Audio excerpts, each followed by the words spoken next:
Απορώ πραγματικά με το πόση δύναμη χρειάζεται για να μπει ένας άνθρωπος και να πατήσει αυτό το κουμπάκι εδώ και να κάνει ρεκ. Ομολογώ ότι προσπάθησα πάρα πολύ, είτε από θέμα χρόνου, είτε από θέμα όρμης, γιατί δεν είναι εύκολο να παίρνεις ένα κινητό, να κάθεσαι μπροστά και να αρχίσεις να λες τις αρλούμπες σου. Ο λόγος που το έκανα καταρχάς είναι για ψυχοθεραπεία, δική μου. Γιατί όταν είσαι όλη μέρα μέσα σε ένα σπίτι, με 2 παιδιά, έναν σύζυγο ο οποίος,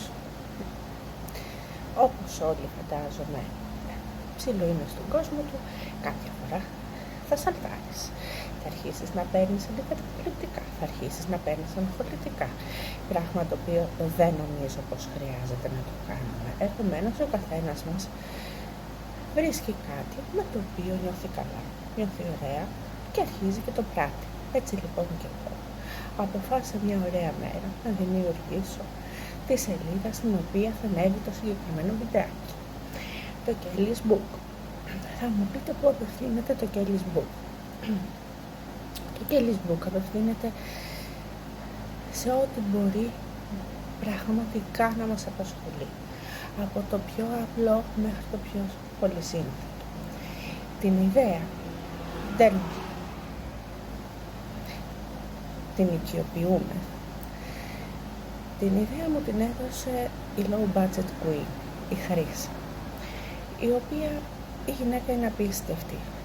Απλά βλέπεις τα βιντεάκια της και δεν χρειάζεσαι κάτι άλλο, ανεβαίνεις αμέσως ψυχολογικά, νομίζεις ότι μπορείς να το κάνεις και εσύ.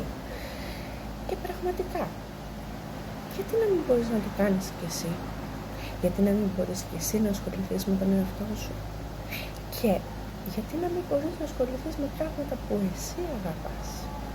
Γιατί αυτό είναι το ζητούμενο. Αυτό είναι που πρέπει να κάνουμε. Πάντα να βρίσκουμε τον προσωπικό μας χρόνο και να ασχολούμαστε με πράγματα που εμείς αγαπάμε. Εγώ προσωπικά αγαπάω τα βιβλία μου. Τολμώ να πω πως έχω 2 ολοκληρωμένα στη σελίδα του Wattpad και ένα προς επεξεργασία. Το έναυσμα λοιπόν για όλο αυτό πέρα από τη low budget queen ήταν και ένα βιβλίο που διάβασα πρόσφατα της Κατερίνα Μανανεδάκη, όταν πήρα τα βουνά. Και επειδή πραγματικά με ταρακούνησε το συγκεκριμένο βιβλίο, το συστήνω ανεπιφύλακτα σε όλους. Για να μην πάρω λοιπόν και από τα βουνά, αποφάσισα να παίρνω το κινητό, αποφάσισα ό,τι υπάρχει εδώ μέσα, ό,τι κατοικεί, αν κατοικεί κάτι, να το μοιράζομαι με όλους εσάς. Πας και βγάλω κι εγώ μια άκρη μετά του εαυτού μου. Και όχι μόνο αυτό, πας και πάρω και καμία ιδέα, διότι κάποιες φορές νιώθω ότι εγώ κάνω κάτι λάθος. Κάποιες φορές νιώθω ότι δεν υπάρχει προσωπικός χρόνος, ότι πρέπει να καταστρώσω ολόκληρα σχέδια για να αποκτήσω 10 λεπτά ηρεμία. Είναι μοναδικό προνόμιο. Φαντάζομαι πως όλοι το ίδιο πράγμα αντιμετωπίζουμε λίγο πολύ. Απλά δεν ξέρω πώς να το αντιμετωπίσω κάποιες φορές. Και έτσι αποφάσισα να δημιουργούμε αυτά τα βιντεάκια και να δίνουμε λύσεις ο ένας στον άλλο.